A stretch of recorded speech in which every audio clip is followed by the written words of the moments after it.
بغړه ملاو کا ځکه چې د ما زړګی دی ښایسته مقتدي A1 مقتدي په ورځ زما ته نه ښکلی راکړله خوشحالي راکړله طلبانو ته طلبه کرامو خدمت مې پوره چیرې دی الحمدلله لاندې ما ته نه دی راغلی الحمدلله ډېر زړه مې نه جاړي افسوس خیر ده مه جاړه بیا به ما ته به یو ځای بیا ملاقات وکړو بیا به راشي و خیر دی که مرګي تعدي ونه کړله نو انشاءالله العزیز زما ستا ملاقات ته بیا انشاءالله او د زړه پورې خبره ده الله دې چېرته مه خفه کوه ډېره ډېره مننه د الله په امان وبرکاته زمونږ کره ښایسته نوجوان ماشاءالله ماتېزار کې او ډېر کم ایج عمر کې ماشاءالله زمونږ رسخت غواړي راغلی د مدرسې د طلبه کرامو نه ماشاءالله ورسره د مدرسې د ټول سټاف نه ماشاءالله نو کم عمره کې ډېر نوجوان دی خو څه خیر د څه ورته نه شوي ده ځکه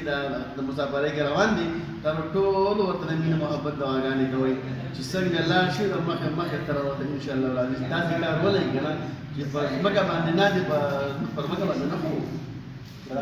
په کرسۍ باندې ناستې که نه او خیر هېرېږه مه مړه دا جړې مړې وکړې نه ښه او الله به انشاءالله کامیاب کړي او دغه انشاءالله ماشاءالله زموږ دعاګانې به ترې انشاءالله او کله کله به دغه انشاءالله چکر راوهي ماشاءالله لاس په ملاو کې شابه سره ماشاءالله ماشاءالله ماتېزار کې لکه کوکو روان د بار ملک ته یا خدایا پاک دومره کډې عمر کې نو ملګرو نسخه غواړي د الله په امان او ډېره مننه الله دې عمر کې مال کې جان شي او داسې کله مهان دې لګي برکت واچوه او الله جل جلاله زموږ دا ملګری د بدو سترګو نه د شنو سترګو نه او د اردو سترګو نه او دغه انشاءالله مخالفین د سترګو نه او د حاسدینو د شر د الله محفوظ وساتي او الله جل جلاله دا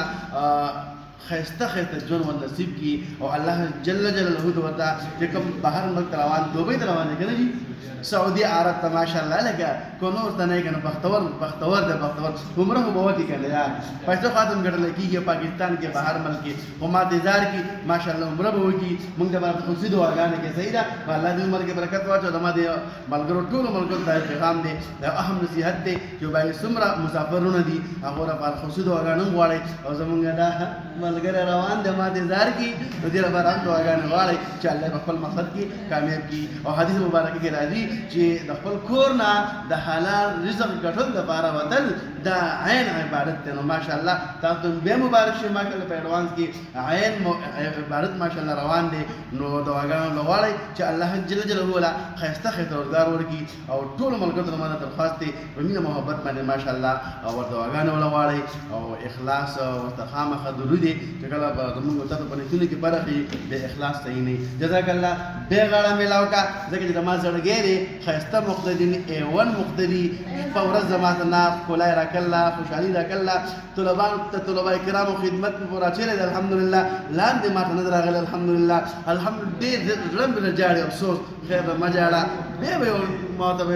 یو ځای بیا ملاقات وکړو بیا به راشي و خیر دی که مرګي تعدي ونه کړله نو انشاءالله العزیز زما ستا ملاقات ته بیا انشاءالله او د زړه پورې خبره ده الله دې چېرته مه خفه کوه ډېره ډېره مننه د الله په امان مسافرونو در روان دی ښه جي ویډیو مخکې